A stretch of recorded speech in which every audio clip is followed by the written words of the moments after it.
Terima kasih buat hamba Tuhan yang sudah memimpin kita dalam bersama dan memberkati.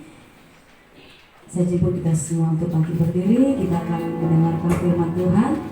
Dan sebelum itu kita akan membaca ayat Alkitab yang akan menjadi penuntun kita dalam mendengarkan firman Tuhan. Kita buka di dalam Ibrani pasal 1. Ibrani 1 ayat 1 sampai dengan ayat yang keempat. Kita akan membacanya secara silih berganti. Pada ayat yang pertama saya, lalu lanjut ayat yang kedua sampai pada ayat yang keempat. Kita akan membacanya secara bersama-sama. Baik. Ibrani 1 dengan judul berikut, Allah berfirman dengan perantaraan anaknya. Ayat 1. Setelah pada zaman dahulu Allah berulang kali dan dalam pelbagai cara berbicara kepada nenek moyang kita dengan perantaraan nabi-nabi. Jemaat Tuhan. Maka pada zaman ini dia telah membicarakan kita dan menjadikan sebagai tempat menerima sebagai Adam. Ia adalah cahaya kemuliaan Allah dan gambar wujud Allah, dan menopang segala yang ada dengan firman-Nya yang penuh kekuasaan. Dan setelah ia selesai mengadakan penyucian dosa, ia duduk di sebelah kanan yang maha besar di tempat yang tinggi. Kita sama-sama. Jauh lebih tinggi daripada malaikat-malaikat, sama seperti nama yang dikaruniakan kepadanya. Jauh lebih indah daripada nama mereka. Firman Tuhan ini akan disampaikan oleh hamba Tuhan, Bapak Gembala. Mari kita siapkan hati kita yang terbaik di hadapan Tuhan. Setelah firman Tuhan kita akan perjamuan kudus bersama-sama. Kita siapkan hati kita terbaik di hadapan Tuhan. Kita merenungkan akan pengorbanan Tuhan Yesus yang begitu besar bagi kita, akan karya keselamatan yang Tuhan sudah kerjakan bagi kita. Jangan kita sia-siakan itu. Pengorbanan Tuhan Yesus sangat mahal harganya. Kita tidak dapat membayarnya dengan apapun, hanyalah lewat hidup kita, lewat tubuh kita. Persembahan hidup yang sejati, yang kudus, yang berkenan di hadapan Tuhan. Kita melakukan lagu nyanyian kemenangan iman nomor 263, penuhlah dialami hari ini.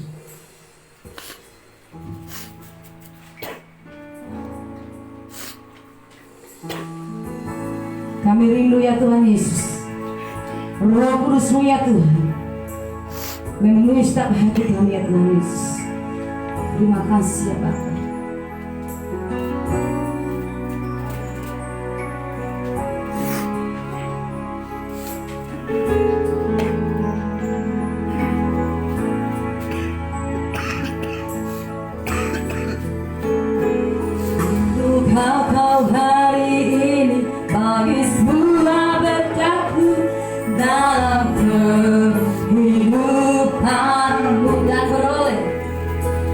Dan beroleh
di dalam hidup kami. Biarlah corong Allah mengalir dan alirkan aliran air hidup di dalam kami, sehingga kami menikmati hidup di dalam kekekalan berkat-berkat rohani yang Tuhan nyatakan. Terima kasih Tuhan, kuasai hamba-Mu dengan Roh-Mu yang kudus, dan berbicaralah buat kami sekalian, karena kami siap mendengarkan-Mu. Dalam nama Yesus, hamba berdoa, orang percaya berkata, amin. Silakan untuk kembali jemaat yang diberkati oleh Tuhan. Shalom. Saudara yang kekasih dalam Tuhan Yesus Kristus, doktrin tentang Kristus atau Kristologi itu mendapat serangan dari berbagai pihak tentang ketuhanan Yesus Kristus, tentang siapa Dia, dan pertentangan itu mulai terjadi bukan sekarang saja, sejak Dia lahir, bahkan sejak dikandung ibunya sampai hari ini. Pertentangan tentang Yesus Kristus terus menerus datang silih berganti. Setiap masa, setiap peradaban, Yesus menjadi topik yang hangat untuk dibicarakan. Tetapi saya mau katakan kepada kita semua, orang mau percaya Yesus Tuhan atau tidak, itu tidak akan mempengaruhi iman kita dalam mempercayai Dia sebagai satu-satunya Tuhan dan Juru Selamat. Ada orang yang ingin tahu, mencari tahu tentang Yesus. Mereka berusaha mencari tahu kekurangan-kekurangan, kelemahan-kelemahan Yesus. Sehingga pernah ada terbit sebuah buku 101 kelemahan Yesus. Bukunya tebal sekali.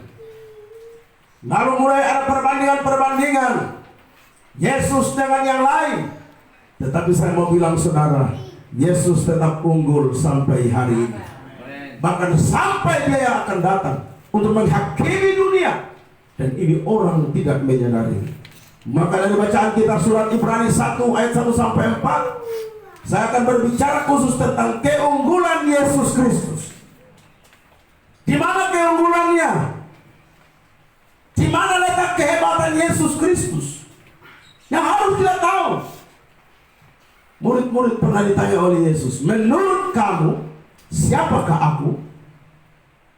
Lalu mereka menjawab, ada yang bilang kau Elia, ada yang berkata kau adalah Yeremia, ada yang berkata kau adalah salah satu nabi yang akan datang. Yesus berkata, menurut kamu, saya tidak mau kamu menjawab saya menurut pandangan orang lain. Tidak perlu menjawab saya dengan pemikiran orang lain. Tidak perlu menjawab saya dengan cara berpikir orang lain, dengan cara pandang orang lain. Tapi saya mau dari kamu sendiri, dari hatimu sendiri. Menurut kamu, siapa aku? Petrus berkata, engkau adalah Mesias, anak Allah yang hidup. Lalu Yesus berkata, Petrus, bukan kau yang berbicara, tapi Bapakku yang menaruh kata-kata di dalam bibirmu dan kau ucapkan. Dan di atas engkau, di atas Petrus, di atas batu karang ini, aku akan mendirikan jemaatku. Artinya apa? Di atas pengakuan Petrus, jemaat itu berdiri. Jadi pengakuan yang benar tentang Yesus akan mendirikan jemaat yang benar. Pengakuan yang benar tentang Yesus Kristus akan membuat jemaat bertahan. Kenapa? Karena dasarnya adalah Yesus Kristus. Ketika saudara pengakuan kita mulai miring tentang Yesus, kita akan mendapatkan atau menikmati, mengalami sebuah kehancuran rohani yang luar biasa. Di akhir zaman ini akan terjadi krisis rohani yang begitu hebat. Krisis besar-besaran terjadi dalam kehidupan orang Kristen sendiri. Ada pertentangan-pertentangan tentang siapa Yesus. Oleh karenanya hari ini saya berbicara tentang keunggulan Yesus Kristus, supaya jemaat-jemaat yang dengar hari ini, mereka tetap teguh imannya, tetap bertahan berdiri. Apa pandangan orang lain tentang Yesus, itu bukan urusan saya. Yusuf Roni berkata demikian, seandainya saya berdebat dengan Zakir Naik, lalu dan Zakir Naik menang dalam perdebatan tersebut, saya mau bilang, walaupun saya kalah debat dengan Dr. Zakir Naik, tapi saya tidak akan menyangkal mengingkari iman saya. Jadi kalah debat bukan berarti akhir dari iman saya. Mau saya kalah debat atau tidak, saya tetap percaya Hanya Yesus satu-satunya juru selamat dan tidak ada yang lain. Yohanes 14 ayat 6 berkata, "Akulah jalan dan kebenaran dan hidup. Tidak ada seorang pun datang pada Bapa kalau tidak melalui aku." Artinya apa? Kalimat ini hanya satu-satunya Yesus yang bisa ucapkan, dan tidak ada nabi yang lain, tidak ada pendiri agama yang lain, tidak ada Tuhan yang lain yang berani mengungkapkan kalimat yang hebat ini kecuali Yesus Kristus Tuhan. Dia bilang begitu. Inilah keunggulan Yesus. Saudara, Yesus Kristus adalah tokoh terbesar sepanjang sejarah. Yesus adalah pribadi terunggul di segala abad dan segala zaman. Tidak ada satu tokoh pun sepanjang sejarah sehebat dan seunggul Yesus Kristus. Saudara tahu, tokoh rock and roll John Lennon dengan sombongnya dia hendak mengungguli Yesus Kristus. Dia berkata bahwa kita lihat saja, waktu itu dia lagi tenar-tenar, tahun 80-an kalau tidak salah. Dia berkata, John Lennon berkata demikian, kita lihat saja antara band rock and roll John Lennon atau The Beatles dengan Yesus. Saya pastikan, kata John Lennon, The Beatles akan lebih unggul dari Yesus. Yesus akan ketinggalan sejarah. Dan saudara tahu apa yang terjadi? Dia berkata, kita lihat saja, The Beatles akan lebih terkenal daripada Kristus. Namun sejarah membuktikan justru pada akhirnya John Lennon bersama band The Beatles yang hancur.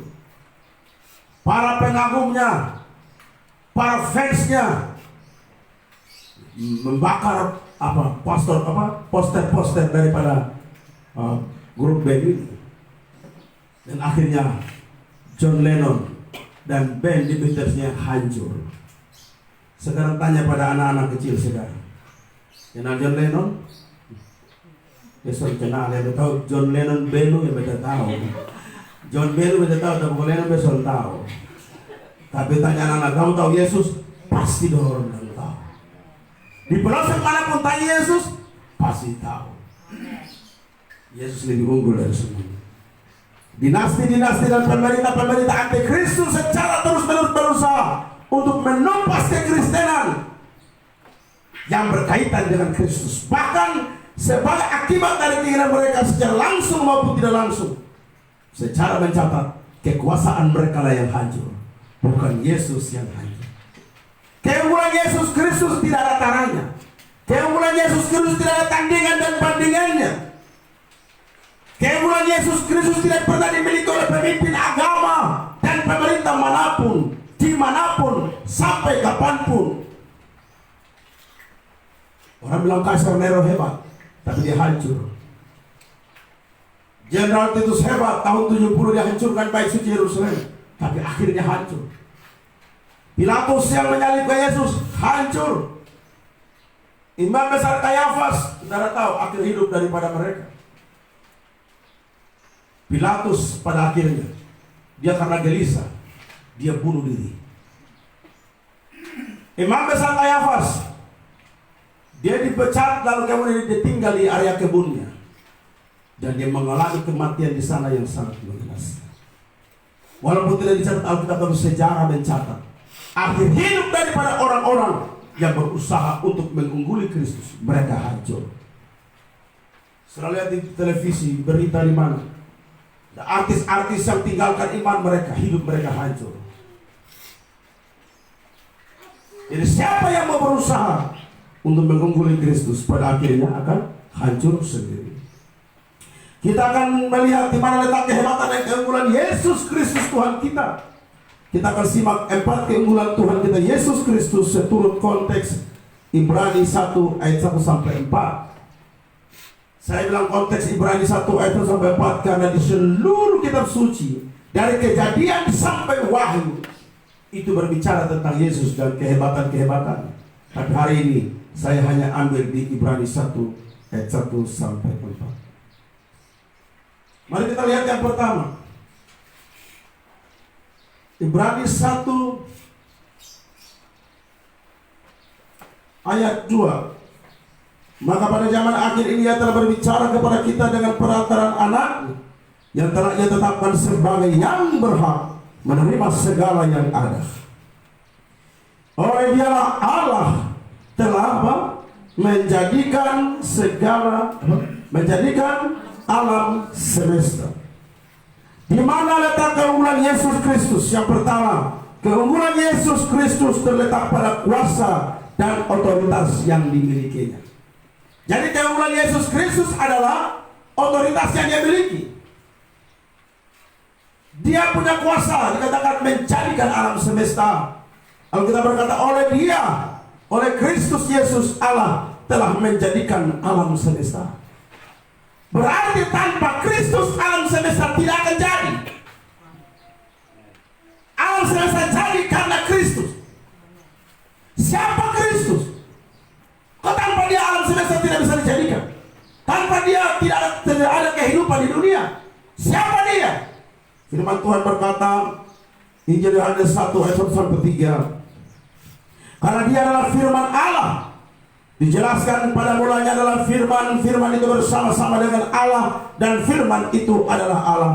Pada mulanya bersama-sama dengan Allah. Segala sesuatu dijadikan oleh dia, dan tanpa dia tidak ada satu pun yang telah jadi dari segala yang telah dijadikan. Dia adalah sang firman Allah yang hidup. Tanpa firman, tanpa perkataan Allah, tidak akan terjadi sesuatu. Yesus Kristus unggul karena apa? Otoritas dan kedudukan yang dimilikinya. Dia adalah Allah yang hidup. Tanpa dia tidak bisa dijadikan segala sesuatu. Pada mulanya adalah firman. Belum jelas siapa firman itu. Firman itu bersama-sama dengan Allah. Belum terlalu jelas. Baru pada bagian kalimat terakhir. Dan firman itu adalah Allah. Saudara-saudara yang dikasih dalam Tuhan Yesus Kristus, ini hal yang sangat penting untuk kita renungkan. Ini hal yang sangat penting untuk kita pikirkan. Betapa hebatnya Tuhan Yesus Kristus. Alkitab menegaskan tanpa firman, tanpa Yesus Kristus tidak akan dijadikan segala sesuatu. Beruntunglah kita punya Tuhan Yesus Kristus yang luar biasa, yang memiliki otoritas yang begitu hebat atas alam semesta. Punya otoritas atas segala ciptaan.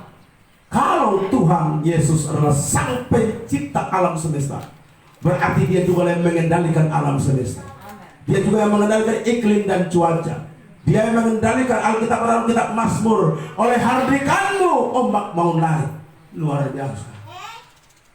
Kitab Mazmur berkata, oleh hardikanmu ombak melarikan diri.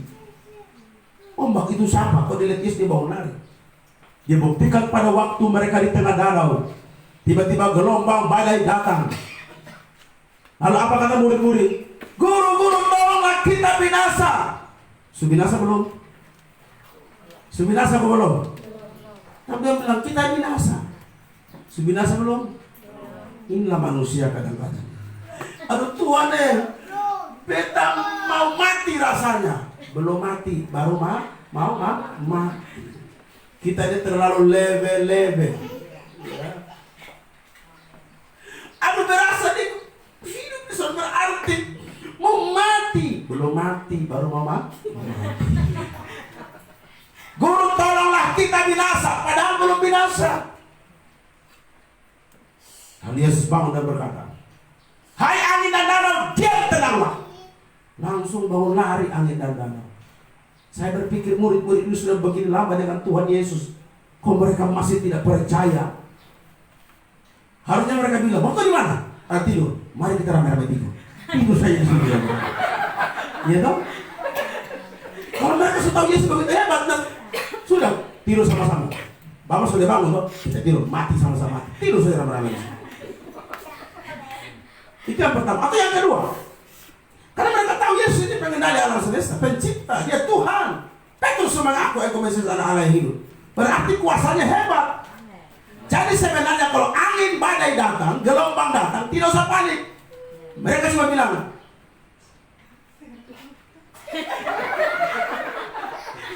langsung gelombang naik dia bilang apa?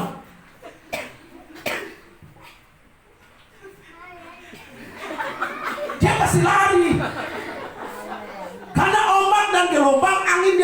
mencium bau badan Yesus, dia tahu. Jangan saya kira kalau murid-murid tidak panik, gelombang tidak akan hantam perahu. Karena gelombang juga nyut-nyut, dada ini dong, Bapak tua saya hajar bagaimana, tidak mungkin. Jadi ombak mau hajar di Bapak tua tidak mungkin. Ya kan? Mau hajar bagaimana? Bapak tua ada? Kadang-kadang kepanikan kita yang bikin kita susah.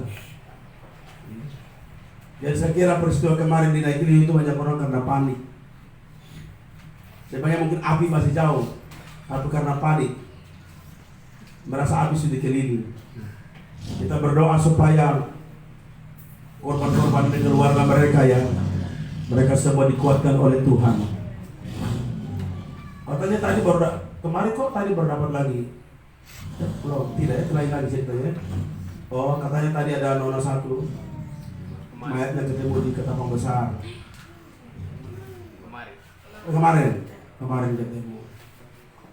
Saudara-saudara yang dikasih dalam Tuhan Yesus Kristus, betapa hebatnya Tuhan Yesus.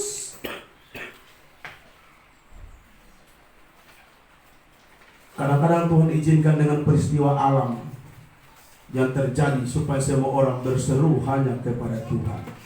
Tadi Roy punya kesaksian luar biasa. Orang lagi panik sedih, mereka tertawa dia. Mereka bilang begini, muka preman baru besar ini disebut Tuhan. Padahal tertawa ini anak Tuhan. Coba seandainya saya tenggelam pada waktu itu, orang bilang preman macam lu juga bisa bertindak. Dia tertawa kalau pendeta yang ada. Kami harus berangkat tanggal 24 pada waktu juga di Cantika. Lalu tiba-tiba ada perubahan jadwal dari Bapak Camat. Itu yang menyelamatkan kami. Kalau tidak saya membayangkan, berat badan saya kan 87 kilo. Jadi kalau selalu turun pelampung itu harus entak minimal. Dia cuma satu saja pelampung keberatan loh. Dia dorong saya. Jadi kalau sampai jatuh ke bawah, Basarnas selamatkan tidak ketemu saya. Pasti tidak ketemu. Jadi informasi bahwa ibu dan anak selamat. Bapak yang sampai hari ini belum diketemukan. Luar biasa. Ternyata orang bekerja ada buaya di sana. Buaya itu katanya 700 ekor. Waktu penangkaran Australia terlepas itu kan banyak buaya terlepas ke Kupang. Jadi ada 700 ekor buaya terputar di situ. Lalu itu tempat bermain ikan hiu. Maka orang di Naikliu itu mereka jarang sekali bahkan tidak berani mencari ikan di situ. Karena di situ ikan banyak. Tapi yang paling heran kenapa buaya begitu terjadi peristiwa Cantika, buaya tidak keliling memang di Cantika. Karena apa? Roy pun doa tuh, Tuhan kalau saya mati, jangan mati di tengah laut, jangan begitu susah di laut sih. Maka buaya tidak dekat, buaya mundur teratur. Iya, ini kelihatan lucu tetapi kita kan tidak mengalami itu.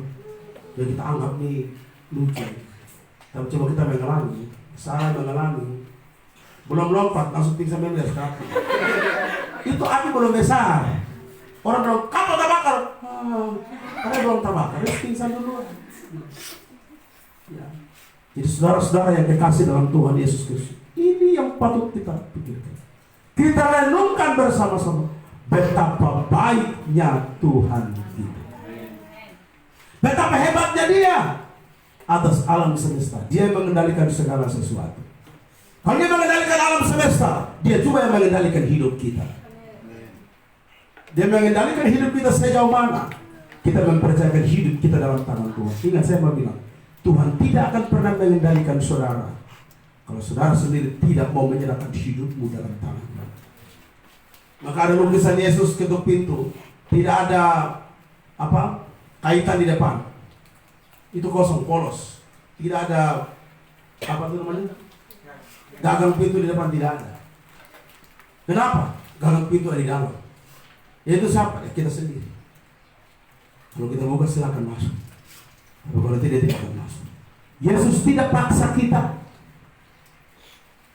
Jadi Dia baru mengendalikan kita sejauh mana kita menyerahkan hidup kita dan berkata, oh Tuhan, sambil bertutur kita nyanyi, sambil berlutut nyanyi, ya Tuhan tiap jam ku memerlukanmu, Engkaulah yang memberi sejahtera penuh. Setiap jam, setiap menit, setiap detik hidup kita dalam tangan Tuhan. Saya percaya Tuhan yang mengendalikan semua. Walaupun ada beberapa yang akhirnya harus berpulang, ada beberapa yang sampai penutupan kemarin pencarian itu belum ditemukan. Kita tidak tahu mereka kemana.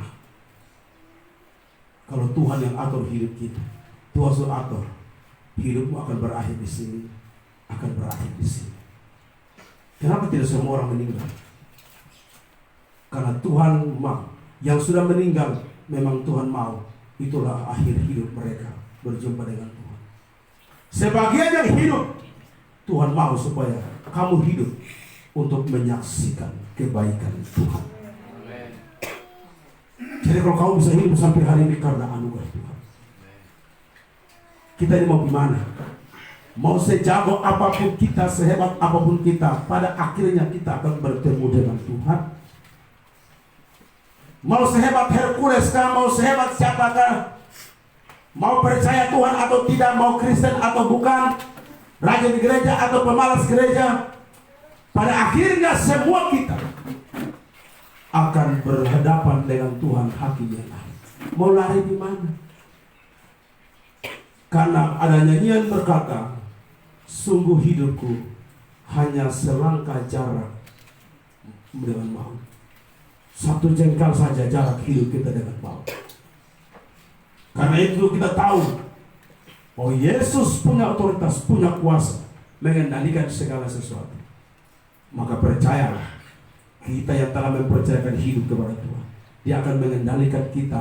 Dia akan mengarahkan setiap tapak kaki kita. Kemana kaki ini diarahkan untuk melangkah, Dia akan tuntun. Saudara yang kekasih dalam Tuhan Yesus, Dia memiliki kuasa menciptakan. Kemudian, di mana letak keunggulan Yesus Kristus? Pada otoritas yang dimilikinya. Dia memiliki kuasa mencipta. Tapi Alkitab juga berkata, Dia memiliki kuasa, Yesus memiliki kuasa untuk menopang segala sesuatu. Ia adalah cahaya kemuliaan Allah, ayat 3, dan gambar wujud Allah, dan menopang segala yang ada dengan firman-Nya yang penuh kekuasaan. Dia menopang, Dia memiliki kuasa menopang segala sesuatu. Saudara, ada banyak keyakinan yang aneh yang dipercayai oleh manusia kuno. Jadi manusia kuno punya kepercayaan yang paling aneh. Yang pertama, pemikiran yang berasal dari India, yang mengatakan bahwa dunia ini ditopang oleh 4 gajah. Jadi dunia ini berdiri ditopang oleh 4 gajah. Sedangkan gajah tersebut ditopang oleh kura-kura besar yang berenang di antara bulatan kristal angkasa. Jadi ini gajah 4 ekor, dan topang ini alam semesta. Tapi gajah 4 ini dibilang penyu, kura-kura menopang dong 4. Ini kan terbalik. Harusnya penyu yang menopang alam semesta, baru 4 gajah topang dari bawah. Ini sudah bumi besar ditopang oleh 4 gajah, lalu 4 gajah begini besar ditopang oleh kura-kura lagi. Ini tidak masuk di akal, ya. Sebagian ahli perbintangan kuno Yunani mempercayai bahwa bumi ini berdiri di atas tiang yang terletak pada bahu seorang raksasa yang dikenal dengan nama Atlas. Makanya di iklan itu, iklan koyo cabe, itu Atlas pikul bumi sampai dia capek sampai encok. Lalu orang antar koyo cabe tempel di bahu baru bisa berdiri lagi pikul bumi. Nah kalau Atlas pikul bumi sebentar naik ke turun, kita bagaimana? Rumah bergeser semua. Kalau dia bergerak terus. Alkitab berkata Yesus Kristus menopang segala sesuatu dengan firman, dengan penuh kekuasaan luar biasa. Dia menopang segala sesuatu dengan firman. Karena itu saudara, hiduplah dalam firman Tuhan. Ketika kita membaca firman Allah, kita merenungkannya siang dan malam dan melakukannya. Firman itulah yang akan menopang hidup kita. Saya yakin dan percaya kita bisa bertahan karena firman menopang. Ketika kekhawatiran datang, firman mengingatkan kita jangan khawatir. Sedangkan khawatir kepada Tuhan karena Dia yang memelihara kamu. Ketika kita hendak meninggalkan Tuhan, bahkan mau menyangkal nama Yesus, firman itu mengingatkan kita, barang siapa menyangkal aku di depan manusia, aku juga akan menyangkal dia di depan Bapakku dan malaikat-malaikat. Firman ini punya kuasa yang luar biasa. Mungkin kita baca Alkitab tidak hafal semua ya, tapi percayalah, baca saja, walaupun tidak terlalu hafal, baca saja. Nanti saudara sampai pada suatu titik jenuh, titik persoalan, situasi yang tidak tahu jalan keluar di mana, tiba-tiba firman itu muncul dengan sendirinya. Karena tidak tahu di mana letak ayat itu, tiba-tiba muncul dengan sendirinya. Ketika dalam keadaan takut, Yesus tolong. Makanya saya bikin lagu Tragedi Bacaan 377 itu. Tidak tahan hati ini, sesak dada ini mendengar peristiwa. Jeritan tangis minta tolong dari anak-anakku. Pasti semua orang berteriak sampai kehabisan tenaga. Dan pasti ada satu hal yang mengharukan dari cerita peristiwa 377, di mana satu anak Nek Mama lompat dengan satu pelampung saja. Jadi Nek Mama bilang, pegang Mama, pegang kuat. Di tengah laut sudah berjam-jam, Nek Mama rasa tidak kuat lagi. Nek Mama buka pelampung pas pakai dia anak. Lalu dia berusaha beli tali itu dia pun anak di tangan katanya begitu. Setelah itu ibu dipegang pelampung, dia bilang sama anaknya, tidak boleh lepas pelampung. Lu peluk ini, apapun terjadi tetap peluk pelampung ini. Dan ingat, kalau sampai lu selamat sampai di darat, jangan lupa Tuhan. Tuhan terlalu baik. Anak ini tidak tahu apa-apa. Dia pegang Nek Mama terus. Tapi ternyata Nek Mama sudah tidak kuat lagi. Kesaksian Roy tadi itu laut dingin luar biasa. Dan akhirnya Nek Mama tangan mulai terlepas. Turun tenggelam, ini anak berteriak. Bahkan sampai di bawah tempat di rumah sakit, tempat penginapan itu, saudara-saudara, dia histeris dan berteriak panggil mamanya. Kan dia lihat sendiri dari matanya Nek Mama tenggelam dulu. Saudara-saudara yang dikasih dalam Tuhan Yesus Kristus, kalau kita hidup di dalam Tuhan yang menopang hidup kita percaya, pasti ada jalan keluar bagi setiap persoalan kita. Yesus menopang segala sesuatu dengan firman. Makanya kitab Yesaya berkata, bumi ini bergantung, bulatan bumi ini bergantung di atas kekosongan. Artinya tidak ada tenaga lain yang menopang. Walaupun tadi orang bilang gajah, tapi tidak ada gajah yang menopang. Siapa yang menopang? Firman Tuhan. Firman-Nya berkata, tetaplah kau di situ, dan bumi yang berputar pada porosnya. Memang ilmu pengetahuan berkata, bumi berputar. Bumi yang berputar tahu betul kok? Bumi yang berputar atau matahari yang berputar? Hah? Betul kok? Yang bergerak itu bumi atau matahari? Matahari atau bumi? Dulu kita sekolah juga kan? Jadi saya tidak maksud berdebat, tapi mari kita baca firman Tuhan untuk memberi jawaban. Bumi yang tak putar atau matahari yang tak putar? Terus yang kedua, kalau bumi yang tak putar, kira-kira apa yang terjadi? Kita naik oto saja, ini belum naik oto, baru itu semuntan. Ada orang naik oto nih, oto bagus ini. Tapi sampai itu, belum sampai di pintu, baru lihat masuk. Tahu siapa itu? Dia pakai baju warna apa ya? Kata Pak Yandi. Dia bernama siapa? Dia di sini. Mana Yesua berapa? Yesua 10. Yosua 10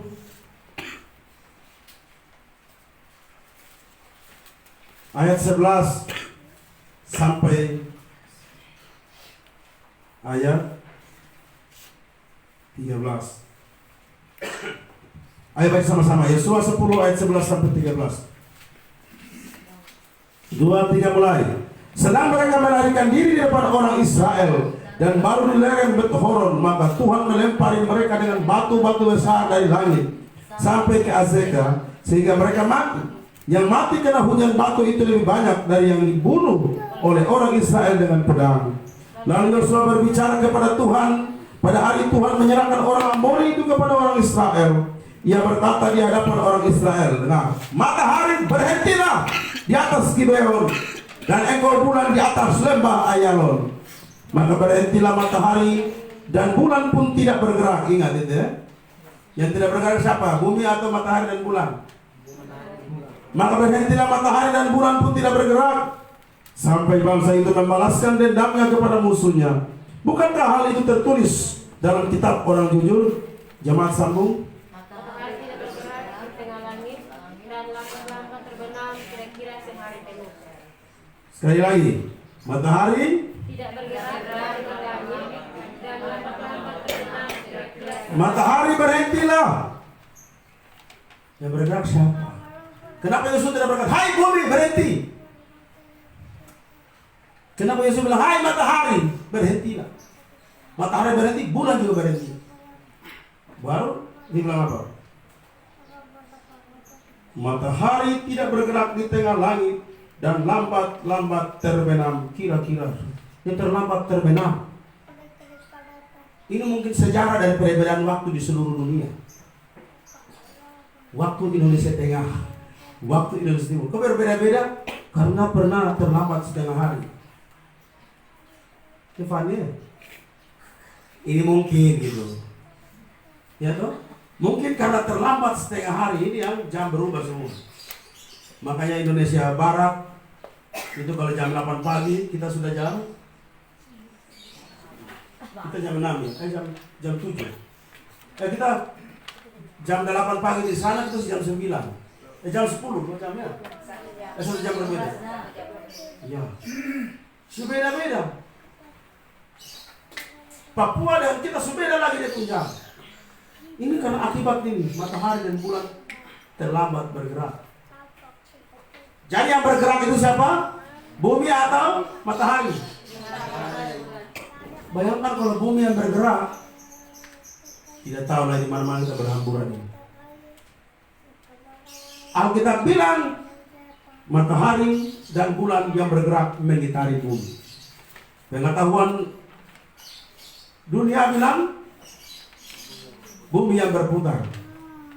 Terserah mereka. Kenapa saya bilang begitu? Pernah kan ada yang punya teori manusia berasal dari kera, betul? Teori siapa itu? Charles Langkola? Bukan. Bukan Charles Langkola, Charles Darwin.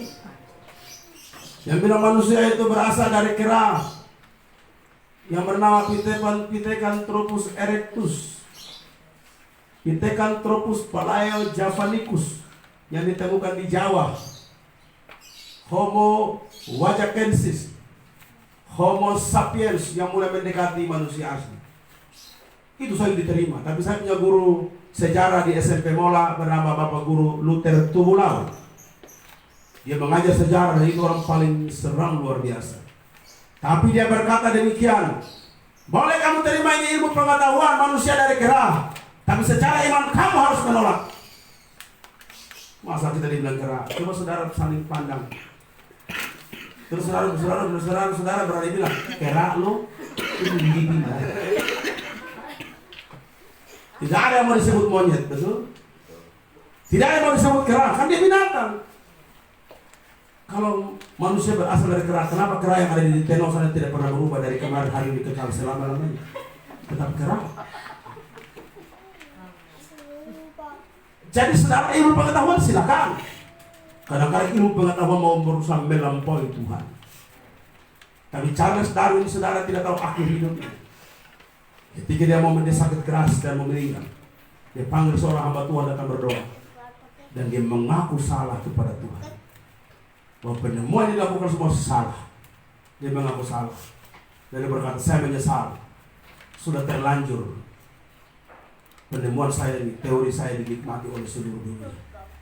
Akhirnya dia mengaku salah dan minta ampun sama Tuhan. Lalu kemudian menghembuskan nafas terakhir. Itu akhir hidup dari cara lestari. Nah saudara-saudara, pengetahuan bilang apa, mari kita ukur dengan firman Tuhan. Kalau orang mau tidak percaya, terserah. Ini firman yang bilang, saya lebih percaya firman daripada omongan kamu. Saudara-saudara kekasih dalam Tuhan, Yesus menopang segala sesuatu dengan firman-Nya, dahsyat dan luar biasa. Dia selain itu memiliki kuasa mencipta, memiliki kuasa menopang, tapi dia juga punya kuasa mengampuni dan menyucikan manusia dari dosa mereka.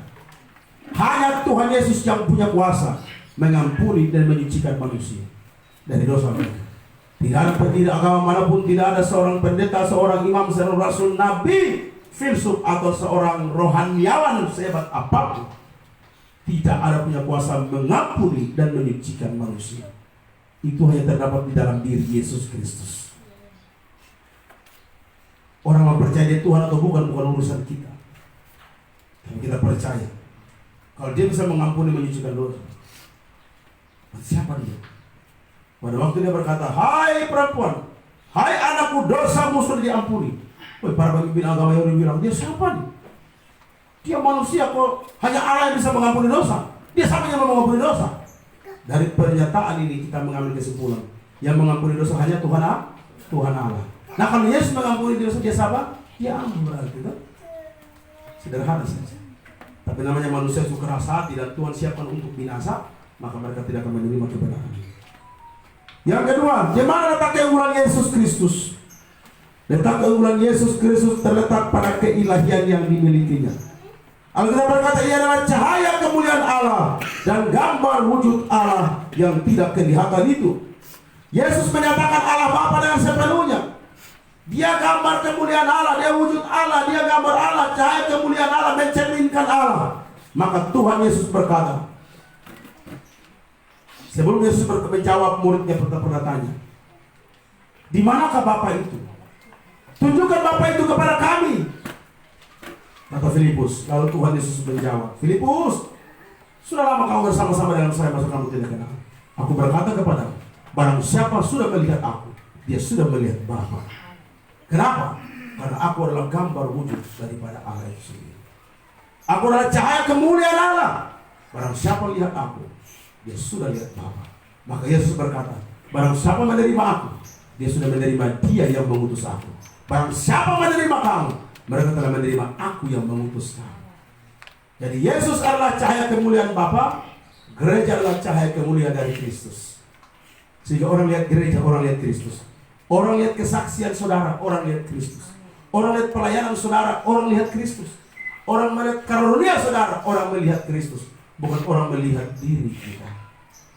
Tapi kita harus sadar, kita bukan dari dunia ini. Kita milik Tuhan.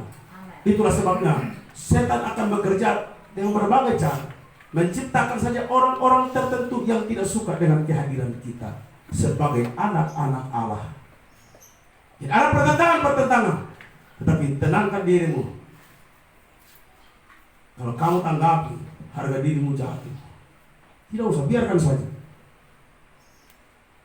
Jadi inilah yang perlu kita percaya, kita yakini. Maka Yesus berkata, akulah jalan dan kebenaran dan hidup.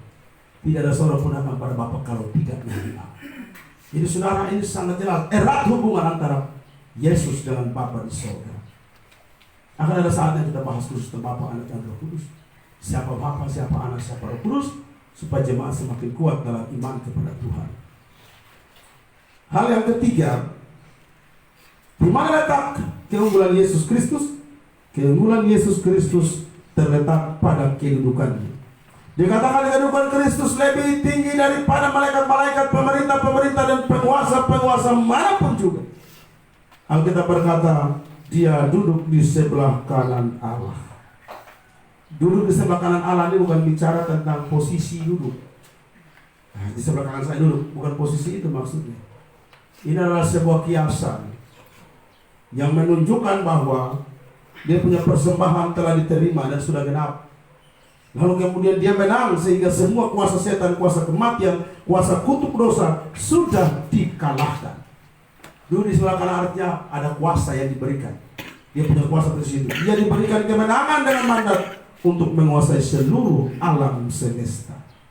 Jadi duduk di sebelah kanan Allah artinya dia punya power Dia punya kuasa. Saudara-saudara, ini yang harus kita pegang. Dia punya kedudukan jauh lebih tinggi daripada malaikat-malaikat. Sehingga ada pernah berkata demikian, semegah-megahnya megawati lebih megah Yesus Kristus. Seakbar-akbarnya akbar Tanjung lebih akbar Tuhan Yesus. Seamin-aminnya Amin Rais lebih amin Yesus Kristus. Amin. Beri tepuk tangan dulu buat Tuhan. Ini hal yang sangat luar biasa. Jadi kita bersyukur punya Tuhan yang punya kedudukan yang tinggi, sehingga dia bisa mengangkat orang yang rendah. Dari tempat yang tinggi dia mengawasi kita. Dari tempat yang tinggi dia mencurahkan berkat-berkat untuk kita, saudara-saudara. Itulah keunggulan Yesus. Yang keempat dan terakhir,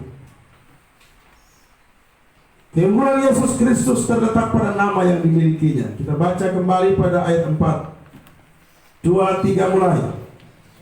Jauh lebih tinggi daripada malaikat-malaikat, sama seperti nama yang dikaruniakan kepadanya. Jauh lebih indah daripada nama mereka. Nama yang diberikan kepada Sang Firman ini lebih indah daripada malaikat-malaikat. Ada malaikat punya nama, ada malaikat Gabriel, ada malaikat Mikael, ada Serafim, dan masih ada nama-nama yang lain. Tetapi nama yang diberikan ini jauh lebih indah. Nama yang jauh lebih indah dari segala nama yang ada di bawah kolong langit ini. Nama yang indah itu adalah Yesus Kristus. Dalam nama Yesus, berita tentang pertobatan dan pengampunan dosa harus diwartakan kepada segala bangsa. Alkitab menegaskan bahwa gereja yang tidak menginjil adalah gereja yang kena celaka. Kita bertanggung jawab memberitakan Yesus Kristus kepada dunia ini, supaya dalam nama Yesus, Filipi 2 ayat 10 berkata, berteguk lutut segala yang ada di langit dan yang ada di atas bumi dan yang ada di bawah bumi, dan segala lidah mengaku Yesus Kristus adalah Tuhan bagi kemuliaan Allah Bapa. Dia pun nama begitu indah, dia pun nama begitu mulia. Oleh karena itu jangan main-main dengan nama Yesus. Jangan anggap remeh. Dimanapun dalam keseharian kita, bahkan dalam ibadah, kita harus menghargai nama yang agung dan mulia. Bila orang di sebelah saudara harus tahu menghargai nama Yesus.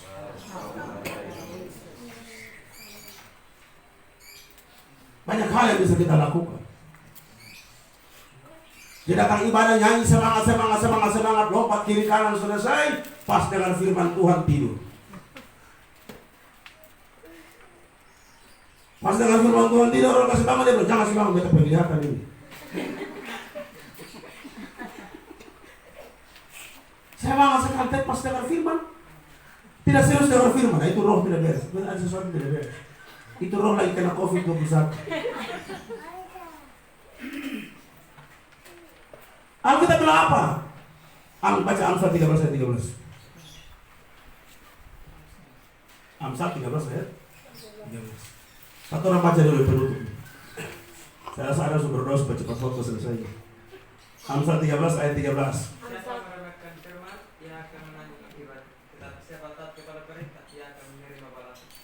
Dalam versi yang lain dia berkata, celakalah orang yang menganggap remeh firman. Saudara kalau nonton bola itu 24 jam bisa dulu.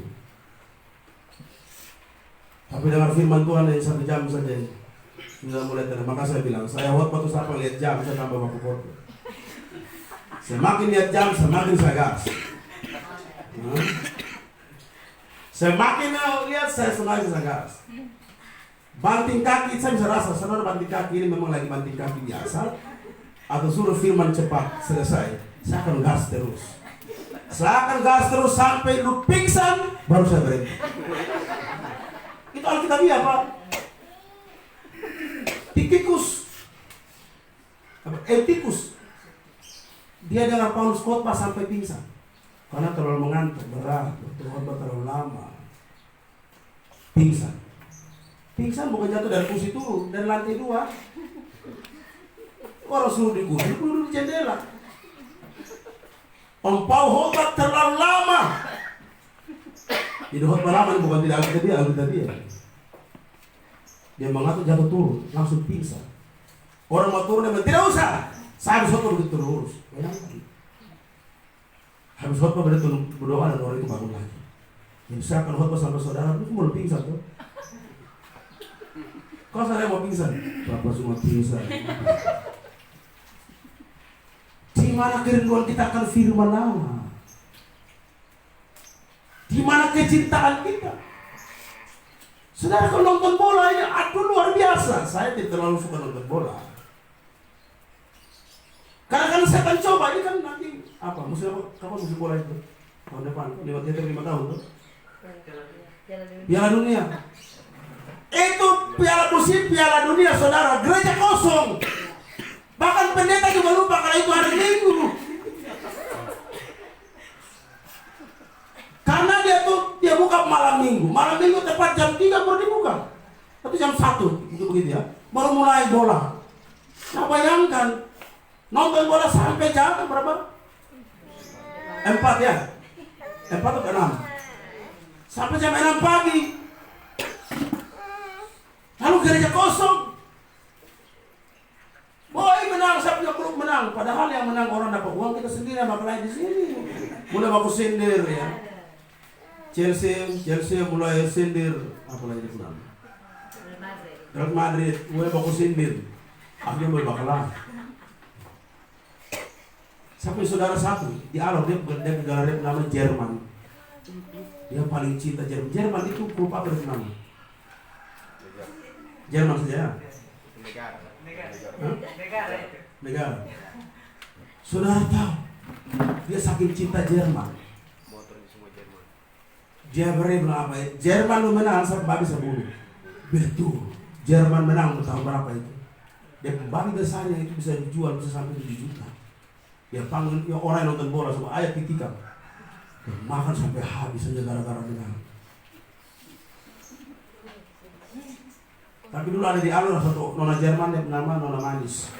Di Alor namanya orang Jerman, Nona Manis. Dia begitu dia lewat di adiknya nama samaran Jerman, dia punya rumah semua bendera Jerman habis. Semua dicek Jerman semua. Jadi pas Nona Manis lewat, kami panggil Nona Manis waktu itu. Dia lewat, lalu dia lihat bendera Jerman, semua Jerman dia panggil. Kamu kenapa pikir bendera Jerman? Kamu? Oh dia fans yang Jerman, pemain bola dari Jerman. Langsung Nona Manis kasih dia hadiah. Itu kan masih mendingan ya. Jadi saya harap ini cobaan setan untuk kita semua supaya tidak sungguh-sungguh cinta Tuhan. Jadi kalau saudara beribadah tidak serius, jangan datang.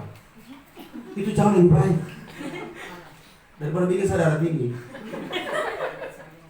Karena kita tidak kumpul orang banyak. Saya tidak kumpul orang banyak di sini. Saya mau kumpul orang yang mau surga. Orang yang cinta Tuhan. Jadi yang main-main silakan, hormat diberi, angkat kaki dari sini. Bukan berdiri angkat kaki berdiri begini, itu bangun jalan. Ya. Jadi saya bertanggung jawab dengan Tuhan. Kalau saya tidak mau begini nanti, pas bulan di persekutuan Manulai kemarin. Pokoknya sahabat jangan lihat jam tangan, jangan lirik. Saya kasih tahu, saya tidak ada lihat. Saya gas. Saya pernah khotbah dan pernah jatuh dari kursi itu ada. Dia pingsan yang belum. Ada ibu dan anak jatuh, untuk kamu tetap beri anak pohon ini. Karena mengantuk itu. Jadi kalau dalam doa pergumulan, kami doa pergumulan, itu kalau ada secari tembok terus tahu. Itu ada kayak itu mana sambil buka tuh. Semua teman kamu gak begini. Dia dengan siapa ya? Dia di sini. Saudara, kalau kita sungguh-sungguh cinta Tuhan Yesus, indah hidup ini, ya. Jadi jangan kesal-kesal, khotbah terlalu lama, omong terlalu banyak. Nanti seomong tidak baik, lebih baik diam-diam. Jadi kalau tidak suka dengan khotbah, jangan datang di depan terus datang, terus datang, pulang, terus datang. Itu jauh lebih baik, toh. Saya khotbah itu lama. Supaya macam-macam begitu. Saya bisa khotbah 10 menit, bisa. Susah apa saya khotbah 10 menit? Saya waktu khotbah di Bimoku, jam 2, saya harus khotbah di Mantasi jam 4 sore. Ini berselang 2 jam sudah. Dari Mantasi saya bilang, Pak, Si dengar semua lagu firman. Jadi saya khotbah. Kita diselamatkan dari dosa, dari hukum Taurat, dari daging, saudara-saudara. Siapa yang menyelamatkan? Yesus yang menyelamatkan. Maka buka hati bagi Yesus, dia akan menyelamatkan. Amin, saudara. Amin. Mari kita berdoa. Kaget semua. Benar memang kaget semua. Lagi doa. Dong, bagusnya. Lalu saya jalan khotbah di Bogor. Apa di Makassar. Saya bisa khotbah 5 menit? Bisa. Khotbah singkat itu susah apa? Pertanyaannya khotbah singkat itu dapat apa? Itu persoalannya. Mau saya buktikan, minggu depan akan saya buktikan. Saya mesti buktikan satu kali khotbah singkat.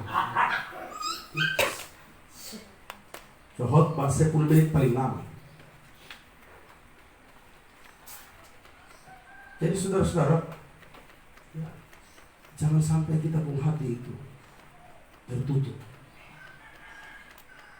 Ya, mari kita buka hati sungguh-sungguh, cinta Tuhan.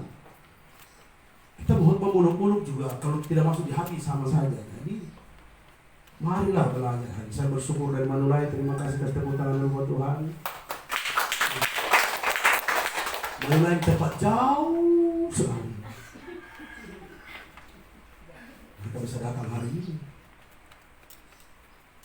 Saudara duduk dengar tuh aman. Nah, saya berdiri sini tidak aman. Kenapa? Setiap kali habis khotbah, Billy Graham jadi sasaran. Kenapa? Ramas betis, pukul paha.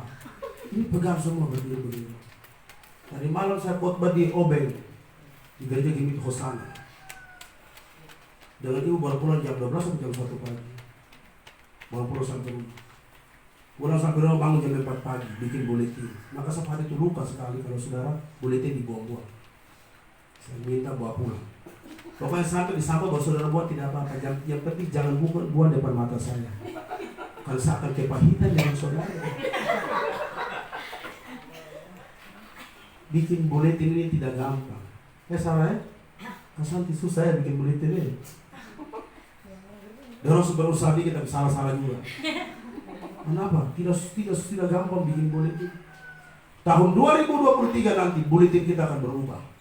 Saya akan bikin seperti dalam bentuk seperti buku. Supaya ada renungan, kalian punya kalau bikin renungan kasih masuk. Itu mulai tahun depan kita bikin.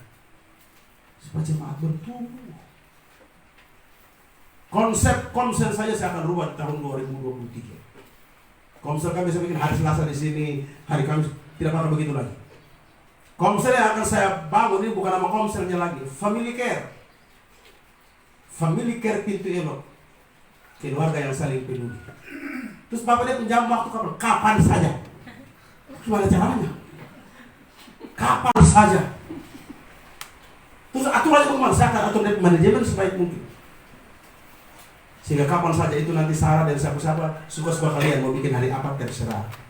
Kok begitu Pak? Nanti kita dievaluasi baru saya akan kasih masuk ini.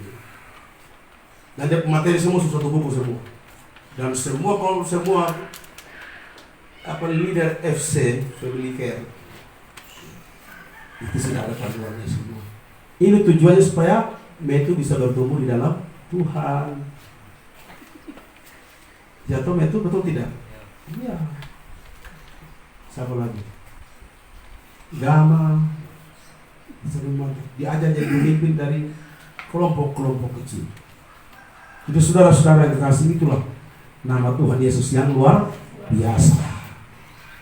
Ini Kak Fani, ini Kak Fani akan jadi leader FC siapa lagi? Kita akan bentuk semua. Jadi saudara-saudara ada sekitar 5 atau 6 orang akan saya angkat jadi leader untuk family care. Leader untuk 3 orang, leader untuk 4 orang. Jadi Sarah misalnya jadi leader untuk siapa? Jadi leader untuk Darling. Ya, betul tuh Darling? Nah, untuk 3 orang saya contoh, ini contoh saja. Baru kamu akan atur waktu. Ayo kawan-kawan kita ketemu di mana nih? Ya di Baksel saja. Sana kalian. Masing-masing jalan. Nanti setiap bulan baru dengan laporan saja. Perkembangannya di mana? Bagaimana caranya? Jadi tidak lagi tentukan. Ya, konsen setiap Kamis di sini. Datang lagi sudah lampok, tunggu lagi baku antar baku jemput lagi terlalu lama. Ya. Jadi kita bikin satu cara yang bagus, sambil makan kue bisa sambil ibadah. Gimana caranya? Tunggu habis tahun ini, tahun depan. Saya pulang dari Kalimantan sekitar tanggal 15 Januari. Kalau saya berangkat ke Kalimantan tanggal 21 Desember. Makanya kita datang tanggal 1 Desember. Ingat, Manulai bawa lagu ya. Bersama satu pujian. Ya, nanti ada special performance Yoram Adrian,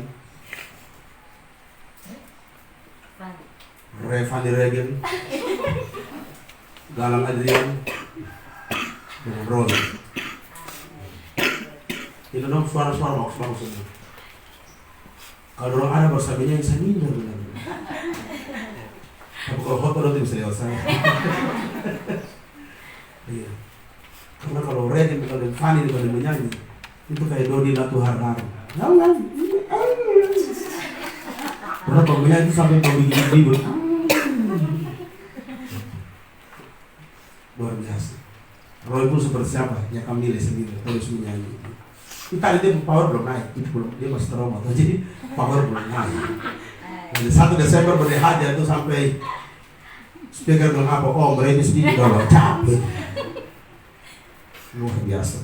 Saya tadi malam itu di tim yang luar biasa, band lengkap, dan itu mereka main itu seperti orang lagi live di TV. Keren sekali. Dia bilang, Pak Pendeta, bikin acara apa saja kita siap turun Pak. Band lengkap. Oke, saya akan persiapkan tahun depan. Kita akan setting malam ya, pintu elok, praise and worship tonight. Amen. Kita akan minta tim lengkap dan band lengkap. Kami itu siap-siap saja. Kakak pikir tidak apa-apa, melayani Tuhan. Ya. Jadi puji Tuhan, kiranya Tuhan menolong kita. Inilah keunggulan Tuhan kita, Yesus Kristus. Datang pada minggu depan, saya akan praktek khotbah singkat. Kali nama 15 menit. Oh di alur ya? Oh iya. Saudara-saudara, mari kita persiapkan diri kita. Kita masuk dalam perjamuan kudus. Kita sudah dalam firman Tuhan hari ini. Dalam firman Tuhan menjadi dasar kita untuk merenungkan hidup di hadapan Tuhan.